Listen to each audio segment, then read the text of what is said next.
အားလုံးမင်္ဂလာပါ Mobile Legends နဲ့ Collaborate လုပ်ပြီးထွက်ရှိလာတဲ့ iNfinix Hot20 လေးကိုအတူတူ unboxing လုပ်ပြီးကြည့်မှာဖြစ်ပါတယ်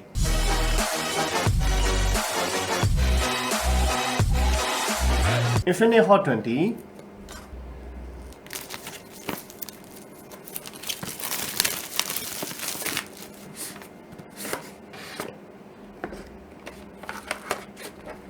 MTK Helio G85 နဲ့လာပါတယ်90Hz refresh rate 6.82 HD+ resolution display နဲ့ pan show လေးနဲ့လာမယ် RAM 6GB ကိုမှ memory extension 5GB ရမယ် 9000 mAh battery type C 18W နဲ့အလုပ်လုပ်ပါမယ်ဘာတွေပါတော့ထပ်ကြည့်ရအောင် Mobile Legends နဲ့ Collaborate လုပ်တဲ့အတွက်ကတော့ဒီမှာ Bruno ပုံလေးနဲ့ကတ်လေးလည်းပါတယ်နောက်ဒီဘက်မှာတော့ကုတ်တစ်ခုပါတယ်ပေါ့နော် scan ကုတ်တစ်ခုပါမယ်နောက်စမ်းကြည့်ပေါ့ဗျာအဲ့ဒါဘာအလုပ်လုပ်တော့ထုံးတဲ့အတိုင်း iNfinix မှာပါနေကြဟာတွေပါမယ်ပြီးရင်ပါမယ်silicon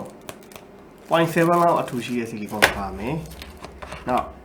18W ခေါင်းပါမယ်နောက် type C ချိုးပါပါမယ် plastic bag ကပါ plastic frame ပါပဲဒါပေမဲ့သူလောက်ထားတဲ့အဖြူရောင် color လေးကလှတယ်ဘာနဲ့တူလုံးဆိုတော့ hot 12မှာသုံးခဲ့တဲ့အသားနာမျိုးပဲ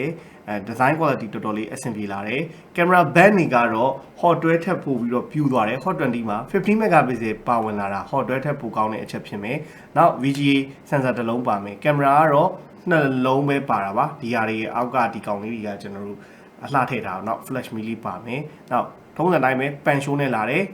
တော်တော်အဆင်ပြေတယ်နောက် dual stereo speaker ပါမယ်ပေါ့9000 mAh battery ကိုမှဖုန်းကအရင်ထူတယ်လို့တော့မခံစားရဘူး volume up down ပြီးရင် side mount fingerprint ရယ်နောက်ဒီမဲ့ speaker တစ်လုံး type C ပေါ့ mic ပါမယ် 3.5mm audio jack ပါမယ်ဒီဘက်ကတော့ single port လေးပါ card slot ကတော့ 3 card slot ဖြစ်ပြီးတော့ single 2 card memory card ထည့်သွင်းအသုံးပြုနိုင်မှာဖြစ်ပါတယ်အဲ့တော့ကျွန်တော်တို့ setup လေးတစ်ချက်လုပ်ကြည့်ရအောင်ပေါ့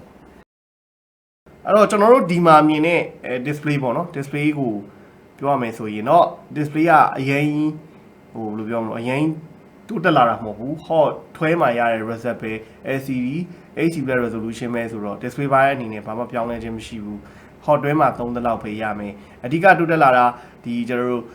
15 megapixel camera ပါလာတာပိုကောင်းတယ် iNfinix ရဲ့ထုံးစံတိုင်း Google service တစ်ခါလေးပါဝင်တာဖြစ်တဲ့အတွက်ကတော့ Google service အတွက်စိတ်ပူစရာမလိုဘူးနောက်တစ်ခုအနေနဲ့က iNfinix တင်မှာက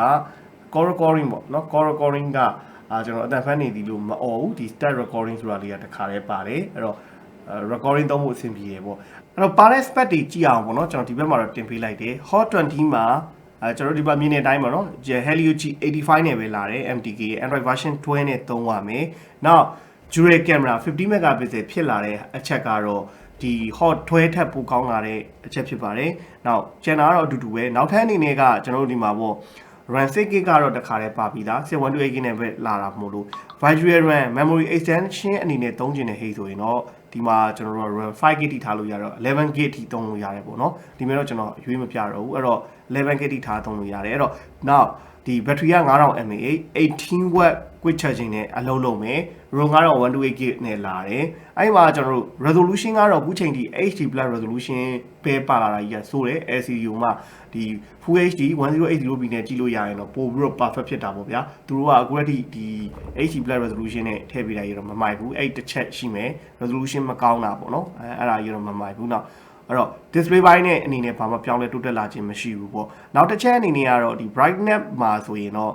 ကျွန်တော်တို့ဒီဟို500 nit လို့ပြောတယ်เนาะ refresh rate အနေနဲ့ကကျွန်တော် 90Hz 16Hz နောက် auto switch range ထားလို့ရတယ်ပေါ့ 90Hz ဆိုရင်တော့ပိုကောင်းတယ် auto switch range ပေါ့နော်ပုံမှန်ပါမှ game ဆော့ရတဲ့သူဆိုရင်တော့ပြဿနာမရှိဘူး auto switch refresh rate မှာထားလိုက်ရင်အဆင်ပြေတယ်အလိုလျောက်သူတို့က 90Hz လိုတဲ့နေရာမှာ 90Hz 16Hz ထားမယ်နေရာ 16Hz ချိန်ညှိပေးသွားလိမ့်မယ်ပေါ့နော်အဲ့ဒါကတော့နောက်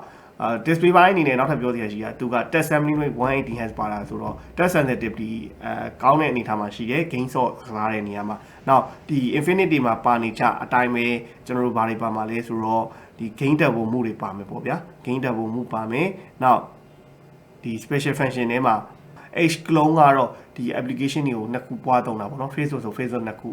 ဒီ Messenger software ဆို Messenger နှစ်ခုအခြား third party software မထည့်ဘဲနဲ့ပေါင်းပြီးတော့သုံးလို့ရတယ်ဒီ H clone မှာ gyroscope ဒီမှာတစ်ခါလေးစစ်လိုက်အောင်ပေါ့နော် gyro ပါလားပါမှာပါ gaming phone ဆိုအဲ့တော့ဒီမှာဆိုတော့ gyroscope ပါတယ်ပေါ့နော် magnetometer ပါတဲ့အတွက်ကျွန်တော်တို့ဒီ tele email software လေးသုံးမယ်အဲ့တော့အကုန်လုံးတော့ပါတယ်เนาะအဲ့တော့ဒီ gyroscope အနေထားတော့ဒါပတ်ကြည့်စောမဲ့သူတွေအတွက်ကတော့တခု gyroscope ပါမယ် gaming desk ကတော့တက်ပြန်ဆန်းပြပါမယ် Hot20 မှာဘယ်လောက် graphic setting ရတော့ကျွန်တော်အရင်ဆန်းလိုက်တာပေါ့နော်ဟိုဆန်းနေဆိုတာ graphic setting ပဲကြည့်မှာပါ mobile legend နဲ့ collaborate လုပ်တဲ့ဟာဆိုတော့သူ့အနေထားAlpha တော့မပွင့်သေးဘူးပေါ့နော် collaborate လုပ်တဲ့ဖုန်းဖြစ်ပြီးတော့ Alpha တိပွင့်တော့ပိုကောင်းတာပေါ့mobile legend က refresh rate high graphic high နဲ့ပဲရအောင်ပဲအဲ့တော့ Hot20 နဲ့အတူတူပဲလို့ပြောလို့ရတယ်ဒီကောင်ရဲ့ဟာเนาะအဓိကတော့ခုနက mobile legend ဒီကက်လေးပါလာတယ်အဲ့နောက်မှာဒီကျွန်တော်ပင်ကုတ်ပါတယ်ပေါ့နော်အဲ့ကုတ်လေးနဲ့တော့ဘာလက်ဆောင်ပေးမယ်တော့မသိဘူးအဲ့တခုပဲအဲ့တခုပဲတော့ထူးခြားတာရှိမယ်เนาะကျွန်တော်ဒီမှာအဲ့တော့ဒီကောင်လေးရဲ့ထုံးစံတိုင်းတွေကတော့အားလုံးထွေထူးပြောစရာမလိုအပေါ်ဆွဲလိုက်ပြီးဟေ့ဆိုရင်ပါတဲ့ feature တွေအကုန်လုံးပေါ့နော် short video ရမယ် video move ပါမယ် AI cam ပါမယ် beauty ပါမယ် portrait super night ပါမယ် AR shot ပါမယ် slow motion ပါမယ် panorama ပါမယ်အဲ့တော့စုံလင်းတဲ့ feature ကတော့များတယ်ပေါ့ဗျာပြီးရင် video ကိုအရင်ကြည့်လိုက်အောင် video ကတော့1080p ပဲရမှာပါ video က2K ထိရတယ်ဗျအဲ့ဒါတော့မဆိုးเนาะဒီမှာ 2K 30 fps ထိရတယ်ဆိုတော့ video resolution 2K ထိရတာမိုက်တယ်ပြီးရင်နောက် Full HD ရမယ်နောက် 720p 30 fps ထိရမယ်ဒါဗီဒီယိုပိုင်းပေါ့ AI cam ပေါ့နော် AI cam ကတော့ကျွန်တော်ဒီမှာတစ်ချက်ဆန်းကြည့်လိုက်မယ်ဒါ15 megapixel နဲ့ရိုက်တာမဟုတ်သေးဘူးเนาะ AI cam နဲ့ပဲရိုက်သေးတာပါဒီသူ့ထွက်လာတဲ့ရုပ်ထွက်ကတော့ကျွန်တော်မြင်ဟိုမကြည့်ခင်ကိုပြောလို့ရတာတခုကဒီ LCD ပေါ်မှာကိုအယောင်က saturated ဖြစ်တဲ့အယောင်ထောက်တဲ့ဘက်ကိုသွားတဲ့ color လေးတွေနဲ့ပုံရိပ်လေးတွေရပါတယ်အဲ့တော့ကင်မရာ Hot20 ထက်တော့ပိုကောင်းလိမ့်မယ်ဗျဒီကောင်းရဲ့ကင်မရာပေါ့နော်ဒါကကျွန်တော်15 megapixel နဲ့ရိုက်တာတော့မဟုတ်ဘူးဒီမှာကျွန်တော်မြင်ရတဲ့ပုံလေးပေါ့နော်ဒီဘက်ဒါဒီဖုန်းထဲကနေကြည့်ရအဲ့တော့ဒီဘက်မှာ sorry ကျွန်တော်ပြရအောင်ဒီမှာပေါ့နော်ဒီကတော့ကျွန်တော်15 megapixel နဲ့ရိုက်ကြည့်မယ်เนาะဒါokay ဒါပထမပုံကတော့ကျွန်တော်တို့ main camera view လေးနဲ့ရိုက်တာပဲเนาะဒါ main camera သူ 12.25 ဖြစ်မှာပေါ့နော်12.25 megapixel နဲ့ရိုက်တာနောက်ပုံကတော့ကျွန်တော်တို့15 megapixel နဲ့ရိုက်တာเนาะကျွန်တော်ဒီမှာเนาะဒီ detail share ရပါတယ်ကြည့်လိုက်ပါဟာလားเนาะ detail ကောင်းကောင်းရတာကိုတွေ့ရမှာဖြစ်ပါတော့15 megapixel က detail ကောင်းကောင်းရတယ်နိုင်မှုကတော့ကျွန်တော်တို့ဒီ gaming desk ဘာညာဆန်းတဲ့အချိန်မှာတော့ဟိုဒီကောင်နဲ့ရိုက်လို့ရတဲ့ပုံရိပ်အချို့ကိုတော့ကျွန်တော်အဲ့ဒီထဲမှာပြန်ထည့်ပေးမယ်ပေါ့အဲ့တော့ကင်မရာတိတိတသားတိုးတက်လာတယ်ပြောလို့ပြောတာမဟုတ်ဘူးဒီ technology ဒီကောင်တွေက portrait ပိုင်းတွေတော်တော်ကောင်းလာတယ်အခုနောက်ပိုင်းမှာအားသားတွေဖြတ်တဲ့နေရာဒီမှာကြည့်လိုက်ပေါ့နော်ဒီဘေးက object နှစ်ခုခွဲတွေကရှင်းနောက် object ခွဲတဲ့နေရာမှာဖြတ်တဲ့အနာသားတွေက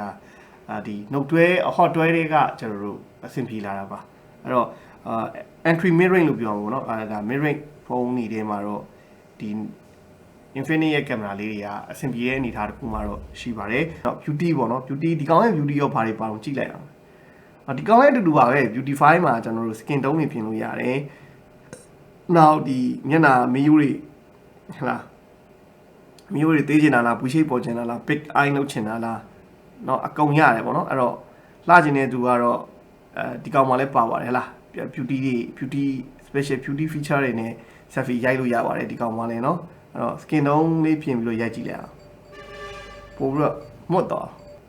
နောက်တော့ဒီမှာပေါ့ဗျာအဲ့မြင်နေတိုင်းပဲလား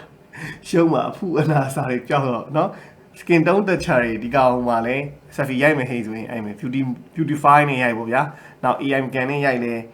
auto ပြင်ပေးမှာပါ AI cam ဆိုရင်တော့အဲ့တော့ selfie ရတော့ဗျာဟိုတကယ်ပြောတာပါဟိုဖုန်းတော်တော်များများဆိုတာဒီအခုနောက်ပိုင်းထွက်တဲ့ဟာမှာသူ optimization နဲ့သူ software ထဲမှာကိုလှအောင်ပြင်ပေးတဲ့ဟာတွေတစ်ခုနဲ့တစ်ခုပါလာပြီဆိုတော့ selfie camera တော့အထွေထူးပြောစရာမရှိဘူးဒီကောင်မှလည်းလှအောင်ရိုက်လို့ရတယ်เนาะ beautify နဲ့စိတ်ကြိုက်ပြင်လို့ရတယ်အဲ့တော့တိုးတက်လာတာဆိုရင်တော့ Hot20 ကအမြင်နည်းနဲ့ပြောရမယ်ဟေ့ဆိုရင်15 megapixel ပါလာတာရခင်မျိုးဆက်ထက်တော့ main camera ပိုကောင်းလာတယ်ကျန်တာအားလုံးကတော့ဘာမှတိတ်ပြီးတော့အရင်ကြီးဟိုထွေထူးပြောင်းလဲလာတာမရှိဘူး mobile legend ဆိုရင်လည်းAir ရမယ်လို့ပြောနေထားတာမပါလာဘူးပေါ့နော် Air တော့ကဲတော့ရုပ်ထွက်တဲ့အတန်လေးပဲကြည့်အောင်ပါဒီနေ့ Hot20 ရဲ့ရုပ်ထွက် color အနေထားပါသူက color အရောင် color accuracy တွေနောက်ဒီ contrast တွေကကောင်းတယ်မကောင်းတာပါဘူးဆိုတော့ brightness အလင်းနေတယ်လို့ခံစားရတယ်နောက်ဒီ LCD ပေါ်မှာပဲဖွဖွကြီးမဖြစ်ဘူးနောက် HD resolution ဆိုတာတော့ကက်ကြည့်ရင်တော့သုံးသပ်တိုင်းကျွန်တော်တို့ဖြုတ်လေးတွေပါတယ်လို့တော့ထင်ရတာပေါ့ဗျာဒါပုံမှန်အဲ့ဒီကအနေနဲ့တော့မြင်ချင်မှမြင်လိမ့်မယ်နောက် speaker ကတော့နှလုံးဖြစ်သွားမယ် stereo speaker ဆိုတော့ဒီကအတန်လဲလာမယ်ဒီကလည်းလာမယ်ဆိုတော့ hot 12တုန်းကလိုပဲဒါ stereo speaker အတန်ကိုကောင်းကောင်းနားတော့ရတယ်ခံစားရမှာဖြစ်ပါတယ်အဲ့တော့ဆင်ပြေပါတယ်သူ stereo speaker အတန်ကဒါကျွန်တော်60တော့အကုန်လုံးမလဲဘူးတန်ချေရုပ်ကတော့ display ကိုတက်ကြည့်တဲ့အချိန်မှာကောင်းတယ်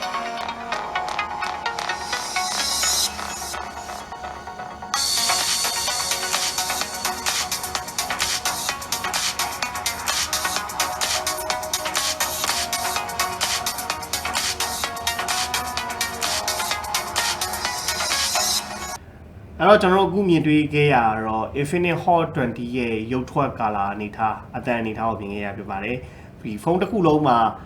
တိုးတက်မလာဘူးအားအနည်းဆုံးကတော့သဘောမကျဆုံးပြောရင်တော့ display ဘက်ကိုတိတ်မကြိုက်ဘူး brightness နည်းတယ် HD resolution ဖြစ်နေလို့ပါspeaker ကတော့ကောင်းပါတယ်ကောင်းတဲ့ထဲမှာပါတဲ့ speaker ပါသူ stereo speaker နားထောင်လို့တော်တော်အဆင်ပြေတယ်အနေထားမှာရှိပါတယ်ဒီ entry mid range smartphone တစ်လုံးအနေနဲ့ပေါ့နော်ဒါဈေးချိုတဲ့ mid range phone တစ်လုံးအနေနဲ့အဲ့တော့ကျွန်တော်တို့ကဒီ Hot20 လေးကို unboxing လုပ်ပြီးကြည့်တဲ့အနေထားတစ်ခုမှာဒါ Hot 12ကနေ Hot20 ကိုဝုန်းတိုင်းရောကျွန်တော်တို့change ဖို့တော့မလိုဘူးပေါ့နော်ဘာလို့ဆိုတော့ performance ဘိုင်းအနေနဲ့ကတော့ဘာမှမပြောင်းဘူးည Hot 12နဲ့အတူတူပဲဒါပေမဲ့ကိုကအစ်စ်ဝယ်တော့မယ်ဟေ့ဆိုရင်တော့ Hot 12တော့မဝယ်နဲ့ Hot20 ကိုဝယ်လိုက်ဘာလို့ Hot20 မှာပါတဲ့ကင်မရာတွေက Hot 12တဲ့ပိုကောင်းလာပြီအခုချိန်ထိသုံးနေတဲ့ MediaTek G85 ကလည်း Mobile Legend ဆော့ဖို့ကတော့ကောင်းကောင်းအဆင်ပြေတယ်design color အနေထားကတော့အရင် Hot 12နဲ့အတူတူပဲပေါ့နော်အဲ့တော့ဒီဈေးပေါ့နော် Hot 12နဲ့ Hot 20နဲ့ရှင်ရွေးရတဲ့အနေထားတစ်ခုမှာဆိုရင်တော့ကင်မရာပိုကောင်းလာတဲ့ Hot 20လေးကိုဝယ်ပါလို့ပြောရင်းနဲ့ဒီနေ့ unboxing လေးကိုဒီမှာအဆုံးသတ်ပါမယ်အားလုံး bye bye ပါခင်ဗျာ